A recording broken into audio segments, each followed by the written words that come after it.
제가 이제 우리 중고등부 아이들 맡기로 하고 우리 주님의 교회 이제 사역을 시작을 했는데요.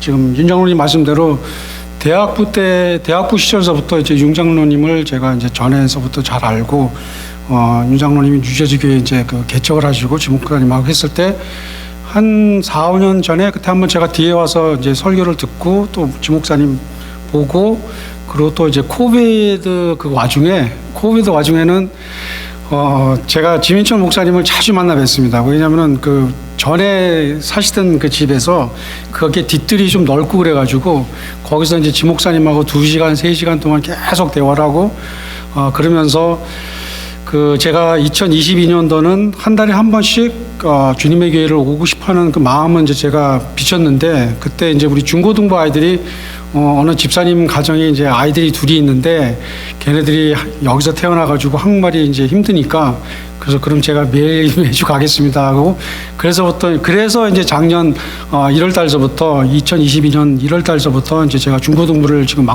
맡게 됐는데요.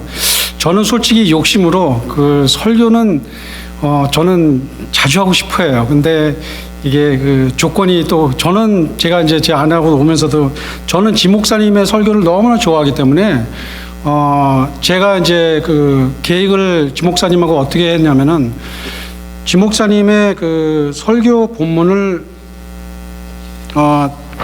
토요일 날마다 저한테 이렇게 보내주십니다. 그러면 제가 지 목사님한테 어떻게 말씀드리냐면은 제가 이민교회 살짝 말씀드리자면은 제가 오면서도 생각했던 게 뭐냐면은 제가 보니까 제가 1973년도에 9살 때 미국을 3월달, 4월달 한 3월달에 온 것 같아요. 1973년도에 필라델피아에 이민을 이제 막내로 저희 이제 아버님은 72년도 오셨는데 73년도에 저희 어머님하고 형들 누나하고 넷이서 이제 제가 막내로 73년도에 9살 때 와가지고 그리고 제가 보니까 지금 9월 달에 제가 6학년이 됩니다. 벌써. 그래가지고 50년 이 필라델피아 이민이 벌써 50년이 됐더라고요. 근데 그래서 이제 제가 그 미리 말씀드리고 싶었던 게 뭐냐면은 9살 때 와서 미국에 지금 50년 살았습니다. 그러면 제가 한국말이 좀 서툴 거는 이제 당연한 거니까 설교로 제가 말씀을 전할 때 저 표현은 좀 그렇다 하면은 그냥 그 한국말이 서투니까 하고 그냥 이렇게 너그럽게 들어주시기를 이제 제가 양해를 미리 부탁드립니다.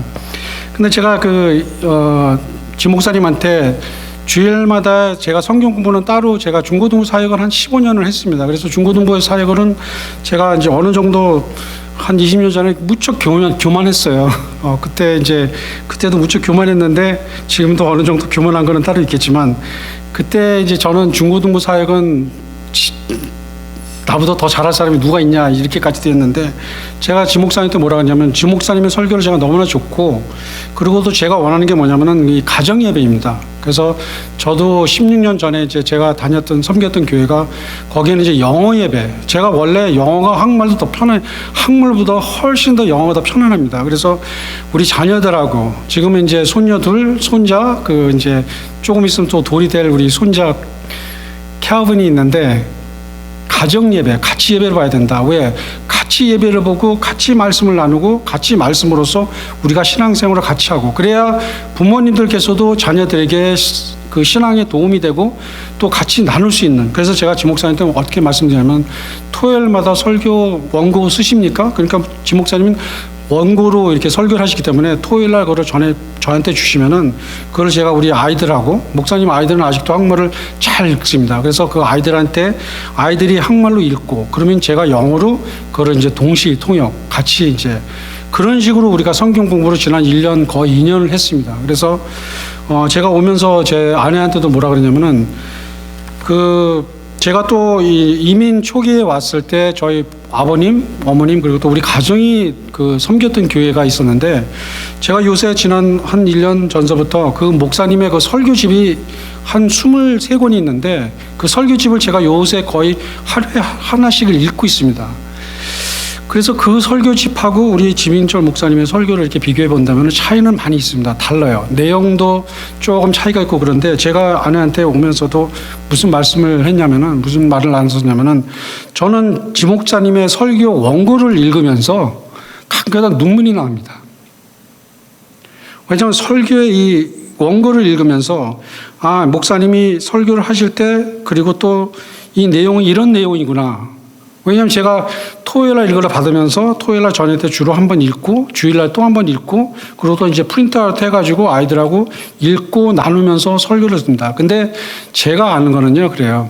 설교라는 거는 제가 좀 놀랬던 것이 몇 가지가 있는데, 제가 이제 신학교는 원래 한 30년 전에 웨민 웨스트민스터라고 이제 시작을 했는데, 중고등부 사역을 하면서 그리고 또 이제 티칭을 하면서 그 신학교는 거의 끝내지를 못했었어요. 그래서 코비드 때 온라인으로 이제 신학 그 수업이 다 했기 때문에 그걸 했는데, 제가 느낀 게 뭐냐면은 설교라는 것도 보면은 그 워싱턴 중앙교회라고 그 원래 이제 은퇴를 하시고 돌아가신 이원상 목사님이라는 분이 계시는데, 그분의 설교를 한번 제가 한 6년, 7년 전에 설교 말씀을 이렇게 듣는데, 제가 뒤에서 앉아 있으면서 설교를 들으면서 그 워싱턴 중앙교회가 그 교회의 그 동네의 제일 큰 교회 중에 한 교회인데, 제가 그분의 설교를 들으면서 어떻게 저분의 설교를 통해서 교회가 저렇게 부흥이 됐었지?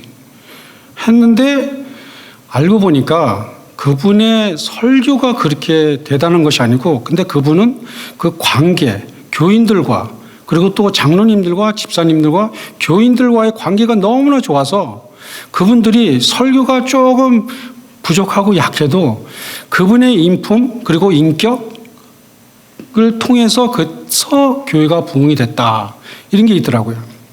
그래서 제가 이게 좀 이렇게 서론이 좀 길었는데, 오늘 말씀은 제가 원래는 이제 요한계시록, 제가 좋아하는 그 부분이 있는데 요한계시록 2장인데, 그거를 처음에는 원래 요한계시록 2장을 준비하면서 준비 전에 들어가야 될 것이 있다 하는데, 그거를 준비하면서 오늘 이 설교가 준비됐습니다. 그래서 요한계시록 1장 1절에서부터 8절 말씀 먼저 읽고 제가 말씀을 전해드리겠습니다. 요한계시록은 우리가 성경의 제일 마지막 책입니다.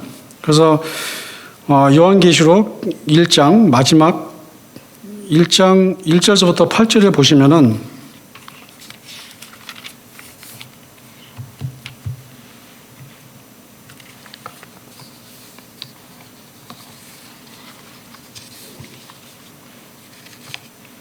사도 요한이 이렇게 이제 기록을 했습니다. 요한계시록 1장 1절에서부터 8절 말씀 제가 봉독해 드리고 말씀을 전해 드리겠습니다. 요한계시록 1장 1절에서부터 8절 말씀. 예수 그리스도의 계시라. 이는 하나님이 그에게 주사 반드시 속히 될 일을 그 종들에게 보이시려고 그 천사를 그 종 요한에게 보내어 지시하신 것이라. 요한은 하나님의 말씀과 예수 그리스도의 증거 곧 자기의 본 것을 다 증거하였느니라. 이 예언의 말씀을 읽는 자와 듣는 자들과 그 가운데 기록한 것을 지키는 자들이 복이 있나니 때가 가까움이라. 요한은 아시아에 있는 7 교회에 편지하노니 이제도 계시고 전에도 계시고 장차 오실 이와 그 보좌 앞에 7 영과 또 충성된 증인으로 죽은 자들 가운데서 먼저 나시고 땅의 임금들의 머리가 되신 예수 그리스도로 말미암아 은혜와 평강이 너에게 있기를 원하노라. 우리를 사랑하사 그의 피로 우리 죄에서 우리를 해방하시고 그 아버지 하나님을 위하여 우리를 나라와 제사장으로 삼으신 그에게 영광과 능력이 세세토록 있기를 원하노라. 아멘. 볼지어다 구름을 타고 오시리라. 각인의 눈이 그를 보겠고 그를 찌른 자들도 다 볼 터이요 땅에 있는 모든 족속이 그를 인하여 애곡하리니 그러하리라. 아멘. 주 하나님이 가라사대 나는 알파와 오메가라. 이제도 있고 전에도 있었고 장차 올 자요 전능한 자라 하시더라. 아멘. 요한계시록을 설교하면요 좀 조심해야 될 것이 몇 가지 있습니다. 제가 지난 여름에, 이번 여름에 그 한국에 가서 우리 매형을 만났는데, 우리 매형께서 저희 누님이 작년에 이제 돌아가신 다음에 신앙생활을 열심히 시작을 했습니다. 그래서 저희 매형이 저한테 하시는 말씀이 뭐였냐면은 친구분이 이제 그 고등학교 친구분이 이제 목사가 됐는데 그분이 성경을 이제 그 요한계시록 강의 시리즈를 이제 유튜브로 듣고 그렇게 해라. 그래서 제가 처음서부터 요한계시록을 권하시는가. 근데 그분이 이제 저희 매형한테 뭐라고 하셨냐면은 요한계시록의 이 강의를 한번 들어보면은 세상을 보는 관점이 다를 것이다. 근데 저희 매형이 그 간증이 무엇이었냐면은 내가 복음서도 읽고 요한계시록을 그 강의를 듣고 이제 했는데 진짜 세상을 보는 관점이 다르더라. 그 말을 하시더라고요.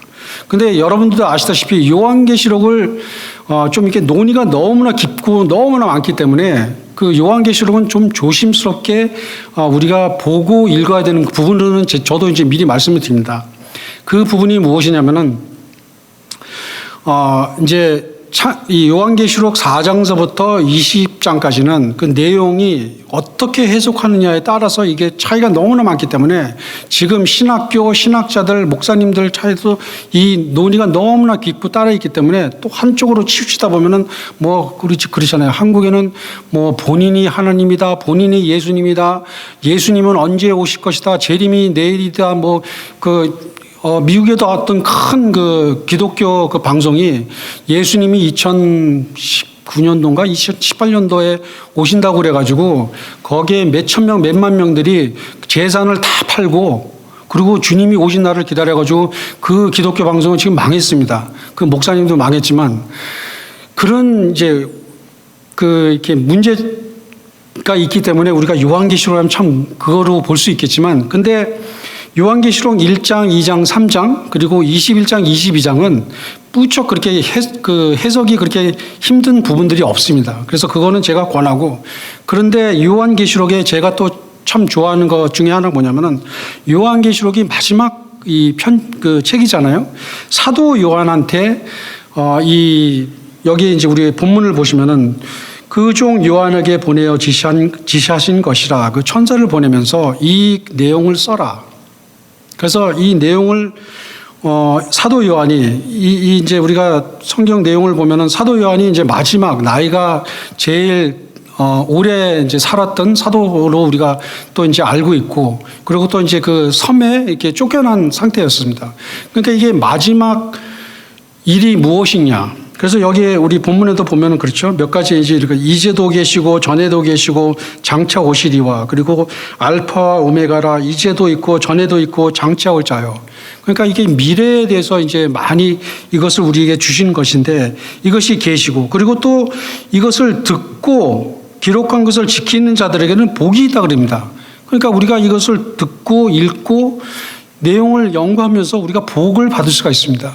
그래서 그 복이 무엇인가? 오늘 이제 1장 1절서부터 이제 8절에서 제가 이제 그 포커스를 두고 중심을 두는 것이 무엇이었냐면은 제가 원래는 이제 그 일곱 교회에 대해서 많이 이렇게 생각을 하고 교회에 대해서 이제 설교를 드리고 싶었었는데 근데 그거는 혹시 나중에 기회가 되면은 말씀드리고 근데 그 끝에서 이제 제가 말씀을 조금 붙일 수 있겠지만 오늘의 말씀에 여기서 보면은 중요한 것이 중심이 무엇인가 여기에 보면은 사도 이제 요한을 통해서 제가 그 포커스를 두고 싶은 것이 무엇이냐면 5절에 보면 여기에 있습니다. 5절에 그리고 또 오늘 그 설교 제목을 제가 여기서 뽑은 것이었는데 5절에 보시면 여기에 있습니다. 또 충성된 증인으로 죽은 자들 가운데서 먼저 나시고 땅의 임금들의 머리가 되신 예수 그리스도. 영어로는 이게 조금 더 가까이 있었습니다. 어떻게 되냐면 영어로는 faithful witness Jesus Christ 이렇게 됐어요. 그러니까 충성된 증인 예수 그리스도. 이것이 영어로는 이렇게 가까이 이렇게 번역이 되어 있는데 우리 한국말로는 이게 좀 떨어져 있어요. 충성된 증인으로 죽은 자들 가운데서 먼저 나시고 땅의 임금들의 머리가 되신 예수 그리스도. 설교의 처음과 처음,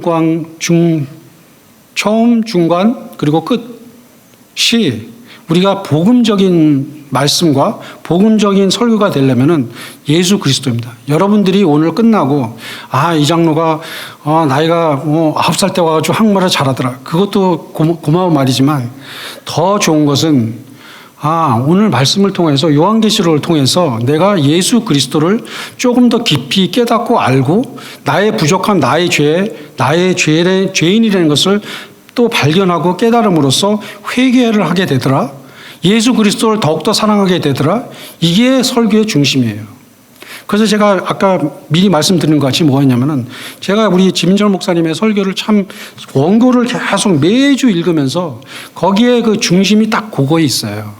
그게 뭐냐면은 우리 지 목사님이 항상 설교하실 때 원고에도 보고 말씀을 걸으면은 여러분들과 저는 우리는 죄인입니다. 우리는 보잘것 없고 우리는 공로가 하나도 없고 우리는 예수 아니면 아무것도 아닙니다. 제가 지난주에 그 설교를 보통 제가 이제 원고로 이제 우리 목사님의 설교를 이렇게 읽고 그러는데 오늘 말씀을 준비하면서 어저께 저녁 때는 제가 그 목사님의 그 설교를 우리 카카오톡 있잖아요. 카카오톡을 통해서 항상 그 몇 시간 후면은 그게 이제 카카오톡으로 올라와요. 근데 그렇잖아요. 우리가 여기서 이제 들으셨으면은 이게 우리의 내용이었구나. 근데 저도 한 2번 지난주에 2번 읽고 아이들하고 같이 읽고 나눴는데 또 어저께 제가 읽고 또 설교를 들었는데 제가 미스한 게 너무나 많더라고요. 미스한 게 너무나 많았어. 그런데 오늘 이 말씀 제가 전해드리고 싶었던 것은 무엇이냐면은 이 충성된 증인 예수 그리스도. 그래서 보면은 충성. 우리가 그 충성이라면은 제가 이제 그 한국말이 좀 서투른 그분이 많잖아요. 그러니까 저는 충성 그러면은 뭐 한국 드라마든 어디서 보면 충성 뭐 이렇게 해가지고 한국의 그 문화에서 그런 이제 서열 그리고 충성 이런 것이 그리고 또 뭐 의리, 뭐 순종 이런 것이 굉장히 우리 한국 문화에는 그게 좀 이렇게 강합니다. 근데 이제 미국 문화에는 좀 그렇잖아요. 미국의 문화에서 충성이라는 거는요, 이거는 찾아보기가 무척 힘들어요. 그 충성. 근데 그 충성 안에 이 내용을 보면은 좀 이렇게 충성이라는 것과 또 의리, 그렇죠? 의리가 있어야 충성이 있는 거잖아요. 의리를 배신하면은 충성이 없어지는 거예요. 근데 우리 한국 분들은 제가 이렇게 우리 한국 교인들이든 뭐 한국 교회든 그리고 또 저는 9살 때 왔기 때문에 굉장히 이렇게 보는 눈과 제 이 문화가 굉장히 미국적이거든요. 서양적이에요.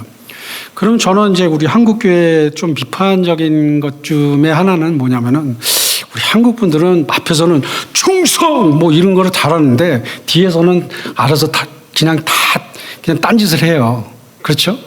우리 한국 분들의 제일 큰 문제 중에 제가 보기엔 하나는 뭐냐면 앞에서는 충성, 뭐 무릎 꿇고 뭐 제가 가끔가다 이제 그런 것도 있잖아요. 어떤 때는 뭐 충효 뭐 이렇게 해가지고 절까지도 하면서 뭐 무릎을 꿇으면서도 한국 이렇게 어느 분이 제가 이제 한국 갔다 와서 이제 며칠 전에 이제 만났는데 이 장로님 한국 어땠습니까? 그래서 제가 27년 만에 제가 한국 갔는데 너무나 좋았습니다. 그러니까 그 목사님이 저한테 딱 하시는 말씀이 장로님은 참 순수하시구나. 근데 그분은 한국 가면 너무나 골치가 아프대요. 한국 정치인이, 한국 교회인이, 한국 분들이니 사회 구조가 너무나 골치 아프고. 근데 저는 한국 가서 27년 만에 보니까 저는 그냥 한국 가서 제가 이랬어요. 와 이렇게 좋을까? 그랬는데 근데 깊이를 보면은 그렇잖아요. 제가 말씀드린 것 같이 우리 한국 문화에는 앞에서는 충성, 앞에서는 의리 뭐 이런 거를 다 하면서도 뒤에 가서는 딴짓을 해요. 오히려 미국 사람들은 아니면 아니에요. No. 기분은 나빠요. 근데 아닌 건 아니야. 근데 우리 자녀들도 이제 여기 계신 분들 다 그렇잖아요. 자녀들이 여기서 자란 아이들은 또 어렸을 때부터 아빠 엄마가 너 할래? 그러면 아이들이 그래. No, I don't like it. I don't want it.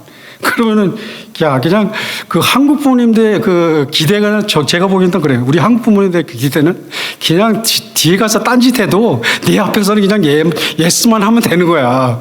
근데 저도 이제 조금 있으면 6학년이고 미국에 산 지 50년이 됐어도 저도 이제 나이가 들면 들수록 그러니까 제가 작년인가 재작년에 어떤 분이 저한테 그래요. 이 장로님도 보니까 꼰대네요. 그래서 아니 제가 어떻게 꼰대입니까? 미국에서 9살 때 와가지고 미국 초등학교, 중학교, 고등학교, 대학교, 신학교 다 졸업했는데 근데 나이가 들면 들수록 저도 앞에서는 그냥 내 뒤에 가서 딴짓하는 거 내가 다 알아. 그냥 근데 내 앞에서 그냥 기분 좋게 그냥 예만 해줘라. 그게 과연 좋은 건지 안 좋은 건지 그거는 뭐 숙제로 끝날 수 있겠지만, 근데 이 충성된, 오늘 말씀을 보면요, 충성된 증인 예수 그리스도라고 그랬는데, 제가 본 그 사회와 모든 역사를 보면은 충성된 사람은 별로 없더라고요. 아무리 충성한다 그래도 어느 이제 제 부모님이 계셨던 교회에 그 목사님이 가끔가다 이런 말씀을 하시더라고요. 교인들도요, 한국에서 이미 옛날에 이제 이거는 한 40-50년 얘기잖아요. 한국에서 오실 때 이 이민 오시면서 그냥 전화번호를 그냥 목사님 전화만 받고 온대요. 그리고 공항에서 전화가 온대요. 목사님, 저 공항에 왔는데 저를 픽업해 달라고. 그럼 목사님, 아니 누구신데? 근데 그때는 그냥 이미 목회하시는 분들이 공항에 가서 픽업을 해가지고, 그리고 또 방을 찾아주고요. 그리고 또 짭도 찾아주고, 이거 사업하는데 도와주고, 보증도 써주고 다 준대요. 근데 어떤 분들이 이런 말씀하시더라고요. 한 5년, 10년 다 이렇게 되더니 나중에 딱 와서, 목사님 이제 교회를 떠나야 되겠습니다. 하시는 말씀이 뭐냐면, 이만큼 했으면은 그 목사님이 처음에 저한테 해주신 거 보답했다고 생각하니까 나는 이제 딴 데로 가야 된다. 딱 이런데요. 참 충성, 그리고 또 의리. 우리 사람들 중에서 충성과 의리를 찾으면요, 언젠가는 you're gonna be discouraged. 언젠가는 거기까지는 제가 가면 안 되고. 근데 이 충성된 증인 예수 그리스도, 우리 사람들 중에서는 이거 찾기가 너무나 힘든 것이에요. 왜냐하면 오직 오늘 말씀에도 보면은 충성된 증인은, 제가 말씀드리고 싶은 것이 무엇이냐면, 충성된 증인은 오직 한 분밖에 없다 이거죠. 예수 그리스도예요. 그 충성된 증인이 또 무엇을 하셨느냐? 우리를 사랑하사 그의 피로 우리 죄에서 우리를 해방하시고, 그 아버지 하나님을 위하여 우리를 나라와 제사장으로 삼으신 그에게 영광과 능력이 세세토록 있기를 원하노라. 우리를 위해서 예수님께서 2000년 전에 이 땅에 오셔서 삼위일체의 영원전의 그 계획을 이루시기 위해서 주님께서 이 땅에 오셔서 우리를 위해서 죽을 만큼 목숨을 내놓으시면서 십자가에 돌아가신, 그렇게 충성된 종이셨습니다. 충성된 증인이셨어요. 그 증인은 또 무엇이냐? 그 증인이라는 것은 여기에 이제 증거라는 단어도 나오고 그 증인인데, 예수님께서 증인으로서 오셔서 하신 것이 무엇이냐면은, 주님께서 요한복음 3장 16절에 이런 말씀하시죠. 하나님이 세상을 이처럼 사랑하사 독생자를 주셨으니. 그 증인으로 주님께서 육신으로서 이 땅에 2000년 전에 오셔서, 하나님은 여러분들을 사랑하십니다. 하나님은, 아버지는 여러분들을 얼만큼 사랑하시는지 아들까지 희생하면서, 아들까지 이 땅에 보내서 십자가에 돌아가게 하셨습니다. 그리고 그것을 받으시고 그 책임을, 그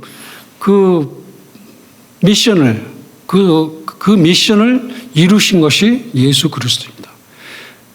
이것이 우리가 보면은 예수님이 돌아가시고, 그리고 또 부활 승천하셔서 지금도 이 시간에, 그래서 오늘 이 말씀에 보면은 그렇잖아요. 전에, 현재, 그리고 미래. 우리가 그 신앙생활을 하다 보면은, 저도 거기에 많이 빠졌는데, 이제 나이가 들어서 그런지 모르겠지만 그 종말론, 그래서 제가 한국에 갔을 때도 매형하고 이제 요한계시록 얘기를 왔다 갔다 하면서 그 종말론에 대해서 이제 대화가 나왔는데, 이 종말론이라는 것이 좀 위험스러운 그 표현이에요. 왜냐하면 요한계시록을 잘못 해석하고 오해를 해서 이렇게 이단도 가고 또 이런 것이 많았기 때문에. 그런데 종말론이라는 것은 우리가 성경적으로 보고 하나님께서 보시는 관점에는, 우리가 그러잖아요. 하나님께서 보실 때는 창조주 하나님께서 우리 피조물을 창조하셨을 때는 시간과 공간으로서 우리를 창조하셨기 때문에, 하나님께서는 전, 현재, 미래가 다 그냥 한 눈으로 보이시는 거예요. 여러분들과 저는 과거, 현재, 미래가 있고, 그것을 우리가 되돌아보면서 그것을 이제 짚어보고 다시 또 해석하고 그러는 것이 있지만 하나님 보시기에는 그래서 이 요한계시록은 예수 그리스도의 계시라는 것이 보면은 어떤 면으로 볼 때는 뭐냐면은 좀 재미있는 부분 중에 하나가 뭐냐면은 이 마지막 끝이 벌써 이루어졌다는 것이 다 기록이 되어 있는 것이에요. 우리가 영화를 볼 때 제가 이제 아내하고 오면서도 이런 대화를 했습니다. 그 영어로는 이런 말이 있어요. 그 스포일러. 그렇죠? 그 영화를 보든 드라마를 보든 지금 우리 그 아이들이 저한테 가끔가다 그래서 아빠는 왜 제가 우리 이제 막내딸이 그 도깨비를 이제 몇 달 전에 이제 시작했어요. 근데 그 도깨비를 보면서 제가 도깨비를 제가 저렇게 되는데 그러니까 아빠 왜 그거를 말해주느냐고. 뭐 영화 이제 우리 그런 게 있죠. 영화 볼 때도 그냥 끝이 그게 끝이 이렇게 돼 그러면은 여기 있는 우리 2세들은 무척 싫어해요. 근데 오늘 성경에 보면요, 그 스포일러가 벌써 다 여기 나와 있어요. 끝은 다 현재, 미래가 다 여기 다 있습니다. 그래서 이 스포일러라는 것은 하나님께서는 우리에게 이거를 말씀해 주시는 것은 우리가 이 말씀을 통해서 이 스포일러를 통해서 우리가 그러면 또 이것을 통해서 우리가 얻을 것이 무엇이냐? 오늘 말씀과 연관되는 것이 무엇이냐면 충성된 증인 예수 그리스도를 통해서는 주님께서 저도 신앙생활을 하면서도 가끔가다 그런 생각을 많이 해요. 주님께서는 나를 위해서 십자가에 돌아가셨다. 2000년 전에. 그런데 주님께서는 지금 이 순간에도 하나님 우편에 앉아 계시면서 저를 위해서 계속 대변을 하고 계시는 거예요. 왜냐하면 여러분들과 저도 솔직히 우리가 이제 다른 사람들 안 볼 때 혼자 있을 때는 우리의 죄성을 너무나 잘 알잖아요. 그렇죠? 다른 사람들은 몰라.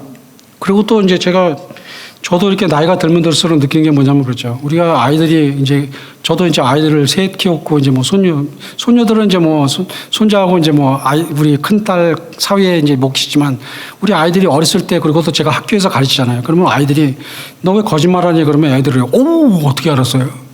근데 이제 제가 중고등부들 오랫동안 가르치면서 하는 말이 뭐냐면은 우리 사람이라는 것이 우리 인간은요 가면 갈수록 거짓말을 더 잘해요. 그렇죠? 우리가 배우는 것이 성장하면서 배우는 것이 거짓말을 내가 어떻게 더 잘하는 거 그것만 더 그냥 도가 터요. 어렸을 때는 내가 거짓말하는 거 어떻게 알았지 했는데 지금은요 아무도 모르는 거짓말, 아무도 모르는 죄. 그리고 또 그렇잖아요. 제가 가끔가다 이런 말을 해요. 누가 그러더라고요. 당신의 죄를 만약에 내가 뭐 비디오를 찍어서든 어떻게 해가지고 하면은 그렇죠? 가끔가다 이제 설교하는 분들이 이런 예화를 해요. 여기 이 교회는 너무나 커가지고 스크린이 여기 양쪽도 있잖아요. 만약에 이 양쪽에 스크린이 탁 켜져가지고 이광호의 지난 일주일 동안 죄 여기 탁 켜면 저요. 그게 만약에 제목으로 이광호 장로의 지난주의 죄 딱 그 제목만이 딱 들어오면요. 저는 지금 여기 떠납니다. 왜? 창피해서 못 있어요. 우리 사람이라는 게 그런데 주님께서는 그런 저를 내가 너를 위해서 벌써 용서를 하고 2000년 전에 십자가에 너를 위해서 벌써 그 값을 치렀다. 이게 저는 너무나 복음적인 감사예요. 그래서 누가 저를 위해서 근데 이제 저는 또 좋은 표현을 또 해야 되는 게 뭐냐면은 제가 결혼 생활도 지금 이제 30년이 좀 넘었는데요. 제가 느끼는 게 그러더라고요. 깨달은 게 뭐냐면은 이 부부 간의 그 죄는 서로가 이게 감싸주는 것이 성경에 보면 성경에도 이런 말이 있습니다. 이게 이제 원래는 이제 하나님께서 우리를 위해서 우리의 죄를 덮어주시는 거잖아요. 그렇죠? 예수님께서 우리를 위해서 십자가에 돌아가심으로써 우리의 죄를 다 용서해 주시고 그걸 다 덮어주십니다. 그리고 또 제가 말씀드린 것 같이 우리가 아무한테도 이렇게 창피해서 말을 못하는 그 죄도 하나님께서 다 용서해 주셨습니다. 근데 부부간에 제가 이제 신앙생활과 그리고 부부생활을 하면서 느끼는 게 뭐냐면은 부부는 못 속이잖아요, 솔직히. 뭐 어느 정도까지는 속일 수 있어요. 근데 그거는 언젠가 또 나요. 근데 그거를 또 용서해 주는 것이 부부간이에요. 그렇죠? 뭐 제가 한국말이 이제 부족하지만 칼배기 뭐 그런 게 있죠. 그런 표현이죠. 칼배기 뭐 이런 게 있는데 뭐 오늘은 그냥 뭐 못 사니 내일은 사랑합니다 이렇게 되는 게 우리가 서로의 그 용서를 서로의 죄를 또 이렇게 갚아주는 것, 덮어주는 것이에요. Love 영어로는 이렇게 표현이 됐습니다. Love covers a multitude of sins. 사랑이 그 무한한 한이 없는 그 죄를 덮어주신다는 것이죠. 그걸 우리 주님께서 먼저 우리를 해 주셨고. 그래서 우리 주님께서 그러잖아요. 내 마음과 정성과 뜻을 다해서 주 하나님을 사랑하고 그 다음에는 서로 사랑하라. 이 충성된 증인은 예수 그리스도이십니다. 오직 예수 그리스도만 이것을 완벽하게 하셨고 그리고 또 지금도 우리를 위해서 하나님 우편에 앉아 계시면서 우리의 죄를 위해서 계속 또 대변해 주십니다. 혹시 하나님 아버지께서 이런 표현을 좀 그러죠. 하나님 아버지께서 쟤는 왜 내가 또 죄를 용서해 줬는데 또 똑같은 죄. 그리고 또 우리는 또 좀 제가 솔직해지는 게 뭐냐면 그 죄를 또 짓다 보면요. 또 미련한 짓, 똑같은 죄예요. 똑같은 거. 반복. 그런데 만약에 하나님 아버지께서 그 말씀 하실 때면은 주님께서 하시는 말씀이 뭐냐면 아버지, 제가 그래서 십자가에 그 피로 다 용서를 받은 것이 아닙니까? 그렇게 계속 우리를 위해서 간구하신다는 것이죠. 이 충성된 증인 예수 그리스도 오늘 이 말씀을 통해서도 우리가 이제 또 다른 이제 성경에 특히 이제 신약에 보면은 우리 사도 바울도 그렇죠. 사도 바울도 처음에는 예수님을 못 믿었지만 안 믿었고 그 메시아라고 못 믿었었지만 믿게 되고 중생을 하고 주님의 이제 종이 됐을 때 계속 그리스도를 위해서 우리가 이 성경에 보면 그렇잖아요. 신약의 반은 우리가 본 거의 이제 반은 사도 바울이 썼다 이렇게 써 그 내용을 보는데 사도 바울이 이제 교회들에게 편지를 쓰면서 하는 그 끝에 중에 이제 몇 가지를 뭐라 그러냐면은 열심히 싸우라 그러잖아요. 끝까지 싸워라. 그리고 사도 바울은 끝에 나는 끝까지 싸움을 싸웠다. 그리고 그리스도를 위해서 고린도전서 12장 거기에 보면 사도 바울이 그리스도를 위해서 내가 얼만큼 핍박을 당했고 고난을 당했는가 그런 말씀을 하십니다.